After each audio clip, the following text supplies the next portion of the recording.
Right, so good morning. Firstly, on behalf of GAIE UK, thanks for the invitation for coming over and getting the opportunity, the privilege to brief at the symposium. So during this brief, we're going to give an overview essentially of the UK ADR capabilities and offer some insight into the ADR that we conducted in the Sudan. So just an introduction to the team. I'm Major Martin Sullivan. I'm an OC at 2-3 Power Engineer Regiment. We've got Sergeant Hunt. Toilet, brilliant. Everything needs to happen. He'll be discussing the ADR mission set in detail. Q Fairburn will be talking about our CAP development in terms of our ADR. Captain Noden, who's our intelligence officer, he'll then be going through the TLZ studies and build up to Sudan. And then Corporal Reynolds will talk about his experience on the ground during that NEO. And then finally, Lieutenant Josh Searby, was the last name, I think. He will talk about the lessons learned and the move forward. So slide please. And again.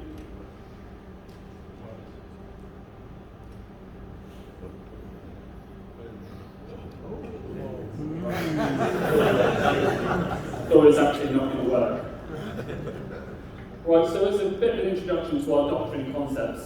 So the British military conducts the full spectrum of airfield damage repair, clearly not the scale we've seen in some of those slides. That encapsulates the full upgrade of blacktop surfaces, capable of operating high-tempo environments with the most demanding of aircraft, all the way to rapid joint theatre entry, which I think you guys will join forcible entry. And national repairing TLZs or airfields at pace to facilitate the establishment of an airhead for subsequent operations. At 16 Brigade, our mission is generally to seize and repair a TLZ or airfield for that joint theatre entry. Slide please.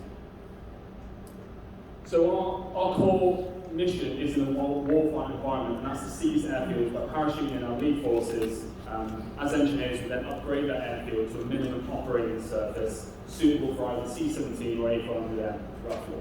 And the main effort here is to establish that airfield, that airhead for follow-on forces and further operations. Therefore, that's setting the conditions for the heavier elements to move to that airhead, establish ground ice communication, and essentially gain a foothold in that theatre of war.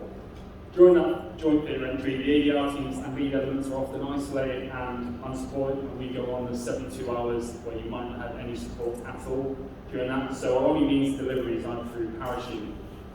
Personnel equipment needs to be as light and adaptive as possible.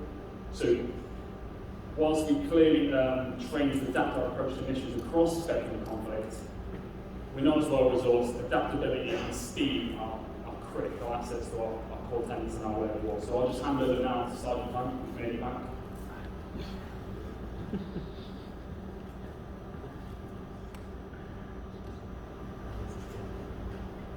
Hi guys, I'm Sergeant Hunt and I'm the senior NCO for the support troops. So essentially my guys who went out there to Sudan and delivered the air spec. I'll go into that a bit. Just click on the joint theatre entry slide. Top middle. Cool. So that's essentially a timeline of what we do. And what we deliver is the op quarter piece for the airdrop. And we basically transition from that and enable the air land. So what we use is what we specialise in is the ultralight ADR and the light ADR. And something that we're going on to in the middle of CAP development is the ultralight ADR. So due to our capability changing. So that's the current capability. We've got the 257, which is essentially your skid steer. We've got the whacker roller for compaction, which is a smooth ball roller, and a dumper as well. All this, as it says there, I'm saying all this comes under 4 ton, whereas I believe your minimum is 8 ton. And then looking at our future capability, which Keith Fairburn will go through the U2 ADR stuff. And as you can see there, it's got a cap of 900 kilos, the CDS capability. Looking ahead, we've also got our future capabilities. Basically, we want to get to your LARC, essentially, and that's what we're working towards. We're very grateful to be here in attendance. And then we've got another engineer unit, 39 engineers, who are the lead air support, and they essentially a lot more heavy duty equipment. to deliver more sustainable and permanent repairs. Go to the next slide. Cool. Yeah, so as you can see, so our scheme manoeuvre that should look very similar to what you guys do. So it's broken down into 6 phases. The airdrop, as discussed, seizing the airfield, establishing the MOS, repairing it, and then conducting the RAL or FAL. So it's a rapid air landing or a forward air landing situation. And then moving into the 6th phase, which is the subsequent operations, where talking about delivering an engineering effect beyond ADR. So if you move on to the next slide, please. So just to paint a picture, before it was popular, this is an airfield in Ukraine. I'm just using it to basically give a scenario of how we would deliver an effect. So if you go through the animations at this stage. So identify the drop zone, and then we conduct our heavy drop for the next animation as well. And that's where at current, with the C130, would deliver the MSP with all our ADR equipment. But in this instance, we then drop using CDS the UK ADR equipment. Next slide. Yeah, and there you go, establish the CZ. Just click through. And then we're going to move off to the target, okay, to seize an existing airfield. Just keep clicking through. So yeah, so the lead assault force, which is essentially a company group, which we're attached to. So we've got about a platoon minus of engineers attached to this. Okay, they then carry out their attack and do what the infantry do with trigger bullets and seize the airfield. Continue through. We'd identify a MOS, okay, in this situation, if you click again, animation, so in this situation where the enemy's looking to deny it, we try and establish a MOS, okay, the quickest means of delivering the minimum operating strip. So our new aircraft, the A400, can land, we've established what you guys call a logical. Okay, next slide. Okay, so as you see on the left-hand side of that, using that equipment there, on the left, you can turn that crater and make it there. Okay. We've got additional taskings of obstacle clearance, UXO, all the stuff that you do. Okay, a few things we need refinement. Okay, is cabin repair and cold asphalt, something that's brought into the Sudan deployment. We have a little bit of refinement with the UXO. We don't actually. We haven't got it nailed down how we use EOD assets to clear UXO scattering. Tactical landing zones, so we have our RAF, TAC ATC, who are the guys that are controlling the airspace, the aircraft, the landing. They don't actually have power capability. And then also another thing is what we're looking at, due to our small scale and our lightweight, we don't actually have a surfacing FOD cover, essentially. Yeah. That's something we're looking at for capability, but that should be me. Next slide. Oh, and then, and then carrying on, just a couple more animations. Current subsequent operations, we've got, in this scenario, airfield maintenance, force protection, provide close support engineering to the infantry companies, and then things like bridge control and water supply as well to sustain the force. And that would be on that one. Next slide, please. And Keith Fairbairn. Good morning. Good morning. It's Class 2 Fairbairn. Yeah, I'm the regiment quartermaster for the regiment. What does that mean? I look after the kind of kit and equipment, making sure that it's ready, serviceable, and looking for any kind of capability developments going forward. Alright, so that's what we have just now. We can get flown out of an A4, C130 currently, and then moving on to the A400. So just like yourselves, we've got the three capabilities of compaction, haulage, and excavation. Right, so our three primary, supplemented obviously by the different tools that you have. So you kind of circular saws, chainsaws, hand compaction, and kind of scab repair, and any other kind of tools with like hydraulic systems which take out water out of a hole, for example. Yeah, that's our three fundamental ones. It's scalable, so we won't take it all if we don't need it. So we've got that kind of golf bag approach, which we'll just select what we need for whatever operation. Slide please. So currently, we use C130 for an insert, as Sam Hunter said. Right, it goes out to the MSP pallet, and on that pallet, as you can see there, it's got a skid steer. We'll have water fuel, a breaker, forks on one pallet that will be inserted, and then slide please. The second pallet and the third pallet, there will be our ultralight dump truck, more fuel and water, a floor saw, scab mix, and tape compactor. That will give us enough sustainability to open up some form of airfield for 48 hours, so we've got to be self-sustainable. It's also complemented by a quad bike and trailer. That's used in our small wrecking vehicle and small haulage. So that's effectively how we power insert for joint fair entry. Slide please. Alright, as you may be aware that we're moving on to the A400M.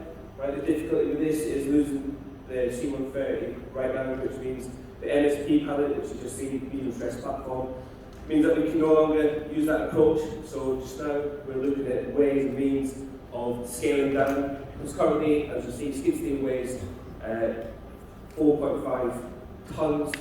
That's kilograms. So that's about 10,000 pounds in your language. Slide please. So what we've had to do is come up with scalable options, which needs to be under to deliver CDS. I think you do CDS as well. So that's about 1 ton, which is about 2,200 pounds.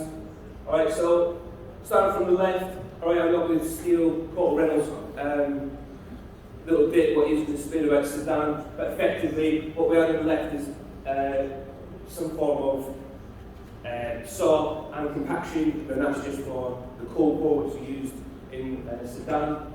And top right, we're looking at skid steers just now. We've just bought 2 of these. We're looking at being able to drop them out. Basically, if you go back to the very start, space and aircraft, what we found is that the RAF, which would put our 257 skid steer on there because weighing 4 ton is just too big. So actually this is quite a good approach to have a small 1 ton approach. Being able to stand on, you should be able to excavate, should be able to move debris off. Then you've got basically a glorified wheelbarrow, which weighs just over 1,500 pounds. It's better than lifted. And then what we have at the bottom right is a small excavator. The way we'll use that is excavation and it'll be towed on the back of the quad bike. So, as you say, we've gone from what we call our ultralight, and then we've got the ultralight, we call it U2 ADR kit. And that's not auto, by the way, using that. Feeling that. Any questions? Slide. No, and then on our kit is able to go via support helicopters. So our hustle kit on the slung load equipment. Alright, so once we've used it, an initial power drop, we'll have the RAL come in, so the rapid air land will come in, which will be able to drop off what we call a light load tractor, which is will give us a larger excavation and some form of front shovel. Right, that weighs 10 tons, and then the rest of our stuff will be able to get moved around battle space underslung. Slide. Anybody got any questions now? I'll pass over. Oh, good.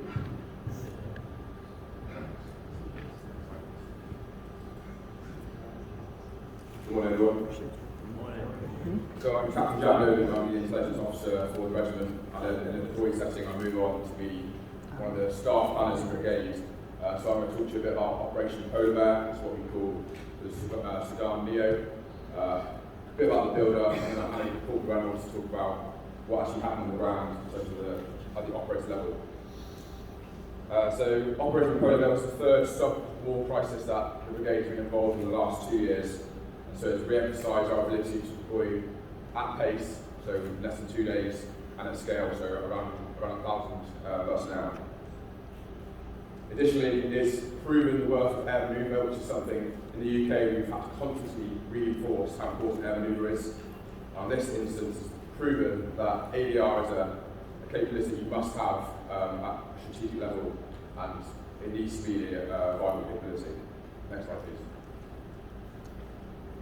Okay, so I'm going to choose, most of you know what happened in Sudan, but for those of you that have no sort of awareness, the very basic situational overview. The leader of Sudan is also the leader of the Sudanese Air Force, Armed Forces, or staff, and his second in command is the leader of the Rapid Support Forces, which is a paramilitary organisation. In April this year, they had a jostle for power, which led to a conflict breaking out centred around Khartoum, which is the capital of Sudan. It's around 8 million people in that city alone, so a fairly substantial city. And so, while no foreign nationals were directly targeted, due to the kinetic environment they were living in, there was a threat to those people living there. So for the operational contrast, Polar Bear is the non-combative evacuation operation, so the operation that the UK mounted, and its primary aim was to evacuate the British Embassy and also to evacuate the affected persons, or APs, which is primarily British passport holders, but we also facilitated other foreign nationals evacuating that environment. We deployed with up to 1,000 military personnel, with almost 900 of them from 16 Airstrike Brigade. We facilitated the movement of 2,000 affected personnel from Sudan. Looking at the structure of that top right there, so it was a FCDO, which is the Foreign and Commonwealth Development Office-led operation, so we're under a civilian hierarchy. And under that, there's a two-star headquarters, which led with the planning and execution of the military operation. Concurrent to that, there's a UK Special Forces operation, which we had an element of support with, and I'll speak about that later. But then under the two-star JFHQ, which is Joint Force Headquarters, there was 3 Commander Brigades, which is our equivalent of the Marines, and then us, a 16 Air Assault Brigade combat team. Essentially, 3 Commander Brigade were the initial people on the team to go, and they were being set up to do a permissive or non-contested evacuation from Sudan. And then as the J2 intelligence builds up that it could become more contested, 16 Air Assault Brigade got teamed up to go, and the only part of the British military that can facilitate air manoeuvre, whether that be a temporary landing zone or whether that be from an airfield to an airfield ground repair. So that's why we then joined the team sheet, so you essentially have 2 very high readiness brigades concurrently teamed up for this operation, and then move forward to Cyprus, where it's our forward mountain base. Along the bottom there is the brief timeline of how it happened. So from the crisis happening around the 15th of April, we got the warning order 5 days later to start planning, and that's when I rushed down to our brigade headquarters to start that initial planning. And then a day later, we had the official activation order that we were going to go. And then 2 days later, we were in Cyprus, bringing some map forward. And then in between that happening, the UK SF operation to evacuate our embassy staff happened, which we were also involved with supporting that plan. And then 3 days after being in Cyprus, we were on the ground in Sudan in numerous places doing the tactical operation, which Paul Brown was going through, and then recovered in early May. So the initial problems that we faced, this is mainly at brigade level, it's 3, and that'll be my handrail for the rest of the slides that I will go through. So that's the lack of free manoeuvre in Khartoum, the capital, including the international APOD. What is the HeedNet APOD, which I'll go through later? I may call it WSA, so if I say WSA, I'm referring to what is the HeedNet APOD. And that relationship with the Sudanese Armed Forces, as well as the condition of that APOD. And then the third friction we had was getting to whatever APOD we chose, and also the question mark over would this be a contested or a permissive evacuation. Next slide, please. Okay, so the first problem, the lack of free manoeuvre in Khartoum. So if you look at the picture marked 1, that's a snapshot of the kinetic activity in Khartoum from the software we were using on during operation. So as you can see it's very hotly contested in a very tight scenario. What that meant was the affected people were fixed in usually their homes with a lack of water, a lack of food, and a lack of protection. So the need there to get them out was quite large. And additionally, look at number 2, The international A-pod is bang in the middle of that testing environment, and it was the focus on a lot of IDF from the Rapid Reaction Force. And they had many burnt aircraft on that runway, so it was deemed unserviceable. And while that creates civilians, it's probably less than ideal to do in such a test environment. So what we did about that was we started looking at alternative A-pods outside Khartoum, and then also looked at setting up a temporary landing zone, or TLZ, as our mainstream effort. And that's when 60 brigades started taking the lead as being the primary formation that was going to get used, because we were the only two that could do that type of operation. So the main picture there you can see is a picture of the international A-pod in the centre of the screen, and then to the north is Wadi Sakina A-pod, which is picture 3. And then picture 4 is the potential TRZ, which initially got recce's from JFHQ. So that was our initial colours we were looking at there. WSA, or Wadi Sakina, is a military A-pod, and it was under control of the Sudanese Armed Forces with a significant amount of IDF capability as well as artillery pieces there, albeit it was still massive, and most of the fighting was centred around Khartoum rather than 30 km north where WSA was. Next slide, please. So then problem set number 2, which is focused around Wadi Sakina A-pod. And this brought other issues as well, namely the relationship with the Sudanese Armed Forces and the condition of that runway. So the first problem with that relationship, while they were not adversaries, we didn't have direct communications to the Sudanese Armed Forces. And we were conscious that while they were being friendly towards us at the political level, it may take time for that communication to get through.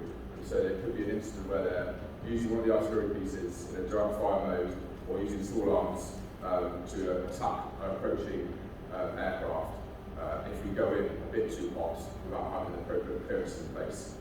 That didn't happen for the UK, but it did happen for another nation. Luckily, they missed the aircraft going in, but that was purely due to the lack of communication. So that was a real risk we were acutely aware of. How we fixed that was close liaison with the Sudanese Armed Forces as well as the Sudanese government to reduce that risk down to as low as practical. We then had quite intense ISR assets trying to understand that air operating surface and to liaise with other nations. Now initially, the intelligence was that this airfield was open and serviceable with no damage. So we're thinking this could be good to go. It's out of the kinetic environment, so it could be a pretty simple operation. But then rumours started coming out that the taxiway was damaged, whereas the runway was still intact. While we were still conscious of this issue with communication and relationship with Sudanese Armed Forces, the French went in before us to improve that route and managed to get an A400M in. And that's when we started to get the intelligence coming through that the runway was not in good repair. And the photos you can see on the screen there are from the pilots of the French aircraft. And that became our principal feed for actual good intelligence of the condition of that runway. There's a few snapshots of what that runway looked like. So what we did about that, that's when we started spinning up that option of an airfield damage repair operation. And that's when Corporal Reynolds and his squad will be running around getting their kit good to go to support that option. Next slide, please. Concurrent to that, because there's still question marks over whether this would be a kinetic environment or a passive environment, and whether we want to be moving civilians in that sort of condition. One of my main focuses at Brigade was the TRZ study. And so the photo you can see on the screen there is a snapshot of the TRZs, which I considered during the planning stage of OPCO there. So I think we've got 37 TRZs ranging from a desert box in the middle of the Sudanese desert to a dirt strip, which is made for light aircraft, to more substantial blacktop airfields. And TRZ 35, named TRZ A, became one of the principal options going forward. This then complemented the UKSF colour, which would have been utilising a temporary landing zone in the desert, which they would launch forward in HF to try and retrieve the embassy staff and get them back. In the end, they didn't need to use that, they could use WSA as a mounting point for their SH. Click on slide, please. So here is the temporary landing zone Amy, and some of the work we did to try and assess whether this would be a viable desert box option. And how that looked at the schematic there would be a high altitude parachute insert from our Pathfinder platoon, which is a advanced force part of 60 Brigade, who can operate autonomously in a civilian posture. And then they would be joined by the 3rd Parachute Battalion as the lead assault force and follow-on force to provide that force protection as well as facilitating the handling of these effective personnel. Slide please. And then, sorry, back one. Back one, sorry, please. And then, because of the question marks over at TLZ and how you facilitate moving civilians out in the desert with no protection from the sun, no water, no fuel, little protection to control any clouds coming in. We also looked at an additional A-pod, which is out of cartoon, but has facilities in place. So the pitch that just popped up here would be Port Sudan International Airport, which was our second trial, which happened concurrently to WSA, where we set up a evacuation handling centre from an international airport, which had the facilities there to evacuate people safely. So this slide here demonstrates. Sorry, can you go back one? Yeah. This slide here shows the 4 colours which were developed by JFHQ and kind of shows all the options we're looking at for Polar Bear. And really what's happened was there's a friction between the military planners in the very high brigade, which were comfortable planning at speed, making decisions at speed with the pragmatic approach at the political level. So what we had was 4 options forward, fully planned out without a decision made. So you had number 1, the Port Sudan hub, which facilitates a maritime NEO as well as an aviation or air NEO from Port Sudan Airport. You then had a purely maritime NEO using HMS Lancaster, which is 3 days out at this point. You then had the air NEO from WSA, which I spoke about a few slides ago. And then we had the aviation support of the UN convoy, which is moving from Khartoum in the centre of the map there to Port Sudan. And what we're going to do there is have aviation very high readiness at Jeddah, who would then be ready to airdrop supplies so that UN convoy should get stuck or need some more food, water, etc. That very high readiness air reaction force would also then move forward should the situation become more kinetic. Next slide, please.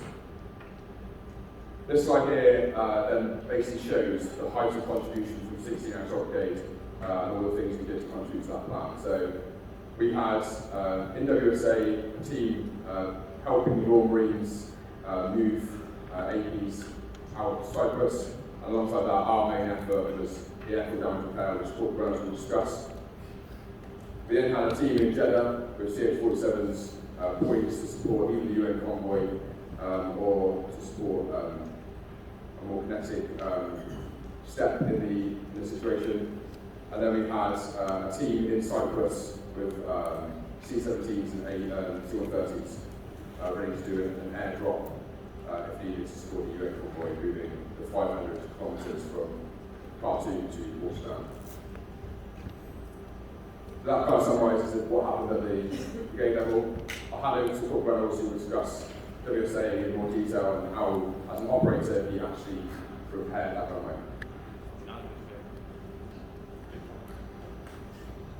I'm Corporal Reynolds, I was the ABI Section Commander on the ground in Sudan.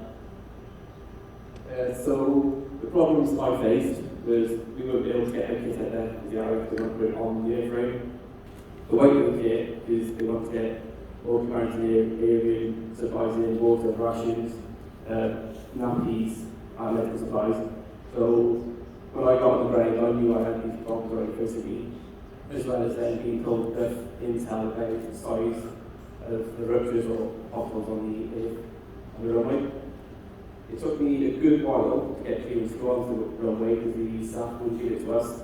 But after constantly pressuring the colonel, that we nicknamed Colonel Waddy, used the sole owner of that airfield, he managed to give us clearance to go onto it, and me and two of the TACI TC guys went onto the airfield and managed to wreck it. So originally I got told they were potholes, or fist-sized potholes, and I was like, that's no cause for concern. And so we actually got out there from the damage of the A400s, because this runway was actually built in the 1960s for dispatch jets, so it wasn't actually designed to take C-130s and A400s. After my initial review, come back, measured up the potholes, and then the biggest size we faced was just over 10 metres by 2.5. It was quite a big rupture from the front wheels of the A400 that just dug in. And bear in mind, when we landed, you could actually hear all the asphalt kicking up under the belly of the airframe, and then it was just popped everywhere. So I come back, my stores were literally just taking back this cutter, asphalt which was cold pour that we bought off the shelf from Cyprus, got that in the and literally wanted it, and brushes and wheelbarrows to keep any fog that was laying around the airframe, the wrong side. Yeah, so the other thing we got caused was the heat. It was over 46 degrees, that was actually melting the asphalt, making it even weaker.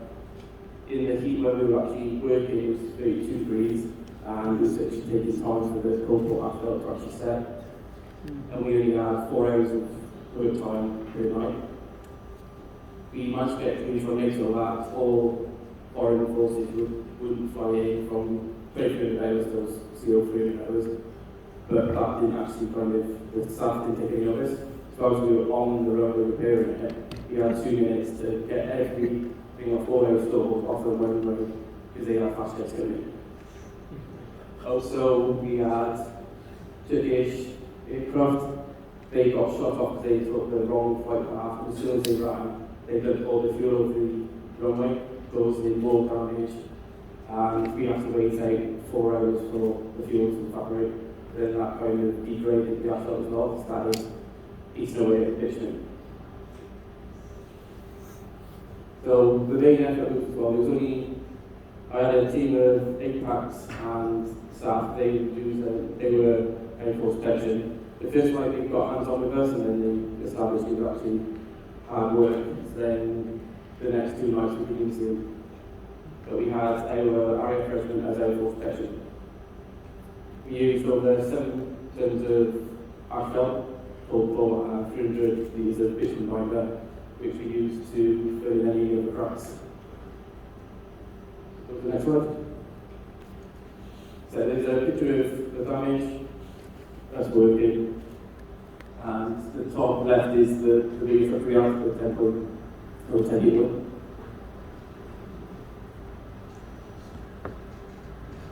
Any questions? Do you have any idea of the structure, as you were doing the repair of the existing airfield? I know you said it was pretty thin, but... No, so they didn't get us any information. The airfield was built in the 60s, and yeah, there was quite a lot of requests from you Americans to try to get C-17 in, and we were like, absolutely not. I got asked 6 times, like, can we get C-17, and I was like, no. How many A400s They did were that damage, you think? It was a flight every hour. So every time we flew foreign nations. So there was one taken. 14 nations in total.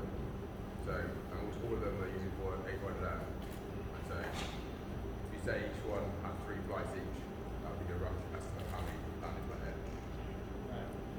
We're always interested in, we think we're going to have to go deploy in these kind of airfields with these kind of structures. So it's very good data. Appreciate it. Yeah, it's really good to you have all kit and build, we've all seen it, but if you can't get it in, so we literally went in and we managed to do that with 8 guys, big compactor and a surface hull. So it's just off the shelf stuff from Cyprus that we just bought there and then. And as soon as we put it in, it was just like the pilots were aiming for the new asphalt. We went in and it was just already time tracks to it. The initial record was 4, in total we did 8 ruptures within the 3 months that we were there.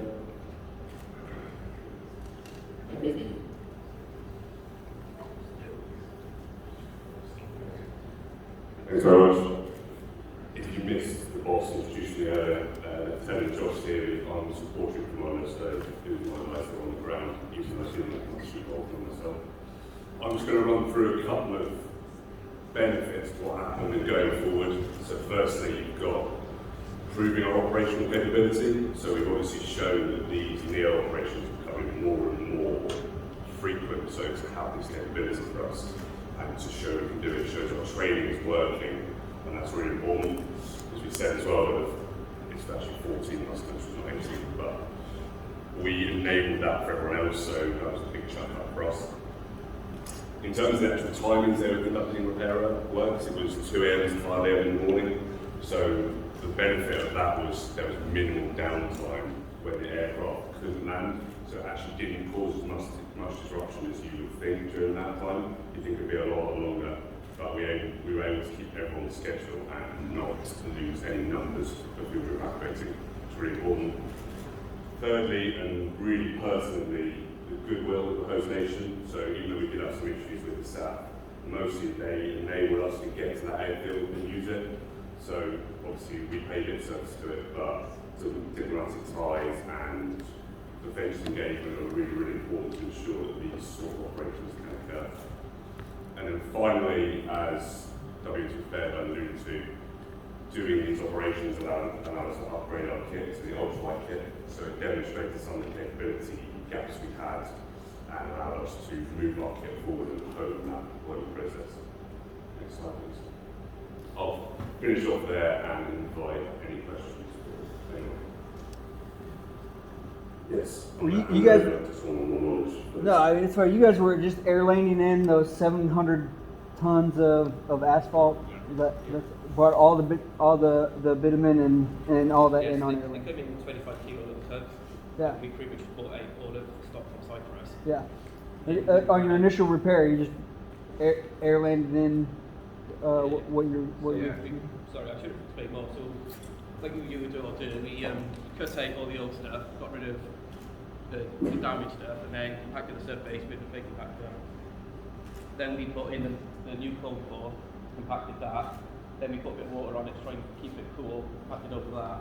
Then we just worked that sort of method the whole duration. It worked, and then we proved it when running 400 actually ran over it. So even off the shelf stuff, it did work. How they could keep landing though, they were quite to land off centre. Most of the damage was focused in the same area where they're hitting down. So the pilots would land off centre and then have to manoeuvre halfway across to the other side of the runway and to have there enough runway available to land and take off. So while repairing it not only sort of opened the whole runway back up, but also to increase the confidence of the pilots that they could use the whole runway and have to manoeuvre midway through takeoff and landing.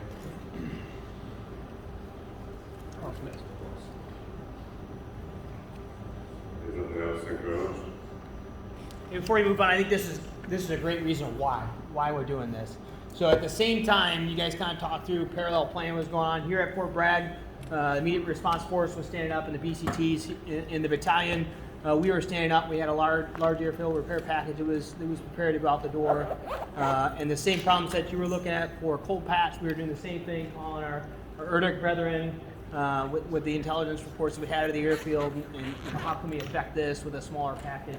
And so it's kind of neat to see very similar thought processes across our coalition partners. Pretty neat, but again, that's why we're here to do this. So awesome. Thank you very much.